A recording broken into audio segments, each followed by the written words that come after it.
আসসালামু আলাইকুম। আশা করি সবাই ভালো আছেন। আলহামদুলিল্লাহ আমি ভালো আছি। বাংলাদেশের চিকিৎসা সেবা এখন অনেক দূর এগিয়ে গেছে। আমরা নতুন নতুন রোগ ডায়াগনোসিস করতেছি এবং সঠিক ডায়াগনোসিস করার জন্য সঠিক ট্রিটমেন্ট পাচ্ছে এবং রোগী দ্রুত সুস্থ হচ্ছে। তাই আপনারা দেশে ট্রিটমেন্ট নিন। প্রতিটা ডায়াগনস্টিক সেন্টারে টেকনোলজিস্ট থাকা সত্ত্বে পরীক্ষা নিরীক্ষা করুন। অবশ্যই আপনারা সেক্ষেত্রে অবশ্যই উপকৃত হবেন। আজকে আমি যে পরীক্ষার প্রসেসটা দেখাবো এটা হচ্ছে ইউরোগ্রাম। আমরা টেকনোলজিটা সবাই জানি। ইউরোগ্রাম হচ্ছে কিডনি ফাংশন দেখার জন্য কিডনির অ্যাবনর্মাল কোনো কিছু আছে কিনা, কোনো মাস আছে কিনা এবং কিডনির ইউরেটারে কোনো সমস্যা আছে কিনা সেটা আমরা 3D দেখব। সেক্ষেত্রে আমি এই কাজটা করছিলাম ইউরোগ্রাম কন্ট্রাস্ট দিয়ে এবং কন্ট্রাস্ট দেওয়ার পর আমি 3Dটা প্রসেসিং করব। মেন অ্যাবডোমিনাল অ্যাওর্টা এবং আর্টেরিয়াল ফেসটাকে আমি এখান থেকে বনি থেকে আলাদা করব। সেক্ষেত্রে আমি অবশ্যই ডেনসিটি কমায় নিব। ডেনসিটি কমায় নিয়ে এটাকে বোনগুলোকে লিপ করব।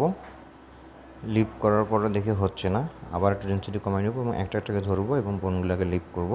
স্টার্টে ক্লিক করব, একটা একটাকে বোন রিমুভ হবে। এরপর যখন রিমুভ হওয়ার পর আবার ডেনসিটিটা বাড়ায় দেব এবং নিচে ব্যাকগ্রাউন্ডে যে বোনগুলো দেখা যাচ্ছে, বোনের শেপগুলো দেখা যাচ্ছে, এগুলো আমি একটা একটা করে সিলেক্ট করে কেটে দিব।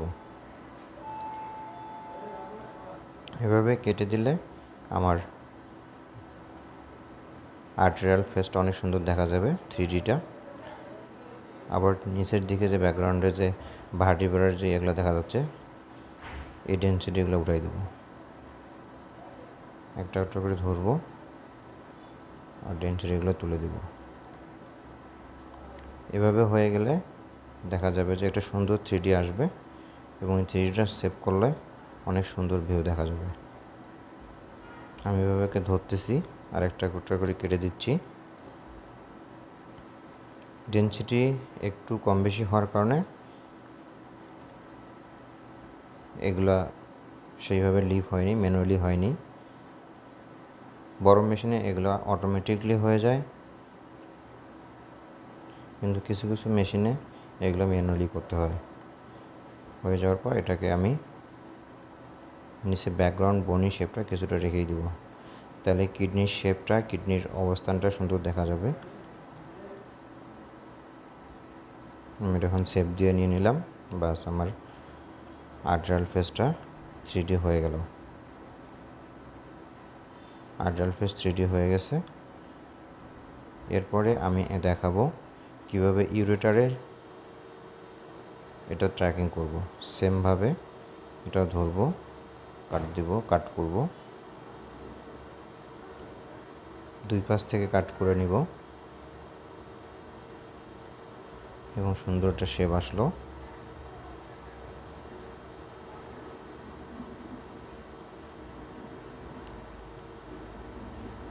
এভাবে করলে ইউরেটারটা সুন্দর দেখা যায়।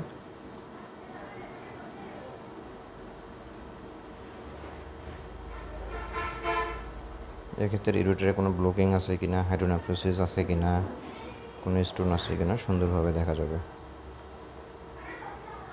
আপনারা যদি কোনো কিছু না বুঝে থাকেন ভিডিওটা দেখার পর অবশ্যই আমাকে কমেন্টে জানাবেন। আমি আপনাদের সুবিধার্থে সেটা সমাধান দিতে চেষ্টা করব, দেওয়ার চেষ্টা করব। এরপর আমি এটা সেভ দিব। সেভ দিলে হয়ে যাবে।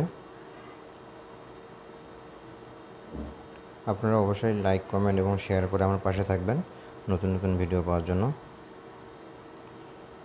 আল্লাহ হাফেজ, সবাই ভালো থাকবেন এবং দেখুন আমার কাজ দুটো কেমন হয়েছে, আপনারা কমেন্ট করে জানাবেন। সেমভাবে আমি আরেকটা ভলিউম আপনাদের দেখাচ্ছি প্রথম থেকে, অবশ্যই দেখুন। আমি এটাকে ডেনসিটি কমায় নিলাম। ডেনসিটি কমায় নেওয়ার পর সেটাকে লিভ করার জন্য একটাকে বন্ধুরবার লিভ করব, অটো লিভ হয়ে গেছে। এবার আমি একটু ডেনসিটি বাড়িয়ে দিব, সেম আগের মতোই করলে হয়ে যাবে। দেখতে থাকুন এবং কমেন্ট করে জানিয়ে দিন কেমন লেগেছে। আল্লাহ হাফেজ।